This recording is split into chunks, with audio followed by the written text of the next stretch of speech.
So bioidentical hormone replacement can come in many forms. It can be pills, it can be creams, it can be pellets, it can be serums, it can be injectable. It depends on the patient. I have some men who inject testosterone every day. I have others that use creams and gels and patches. Most women are using some type of sublingual progesterone, sometimes oral estrogen, sometimes topical, sometimes a topical combination of estrogen, progesterone, and testosterone. Each person is going to be different, and each person's absorption is slightly different. So when we identify what the deficiencies or imbalances are, we will start with one type of therapy depending on that person and alter it depending on their response. We like to see people in very scheduled time frames where we know that hormones will take effect. So we'll identify the deficiency, we'll prescribe what's needed, we'll see them again somewhere between 4 and 6 weeks, see how they're feeling, possibly retest. Certainly at 12 weeks where we would retest, and then if we have found a way to regulate by then, we'll see them 6 months later, and then every 6 months or annually after that. Typically it's 6 weeks, 12 weeks, 6 months, 9 months, 12 months, and then every 6 months or every year. So many patients, and in fact even many physicians, ask for the differences between bioidentical and synthetic hormones.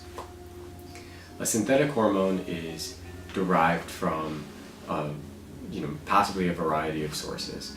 It could be from pregnant mare's urine, such as Premarin, which is a form of hormone therapy, or which is non-bioidentical, or it can be created in a lab synthetically at first to be the exact molecule of the hormone that we produce.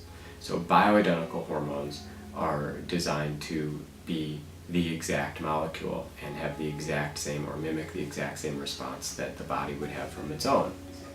With bioidentical hormone replacement, we find that the body has a much easier time with uptake of those hormones and using them and filtering them through usable forms throughout the body in free hormone levels, where with synthetic non-bioidentical hormone replacement therapy struggles and has to essentially convert this synthetic hormone into a usable form, and that conversion process generally correlates to the symptoms and side effects related to any other form of synthetic medication.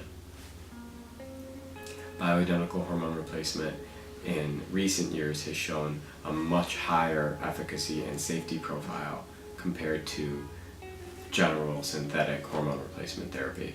I think one of the biggest reasons may be because we can, through compound pharmacies, really alter and fine-tune the dose that each patient would need, whereas with mass-produced synthetic hormones and synthetic drugs are generally at very specific increments and aren't as easy to titrate dosage and absorption methods.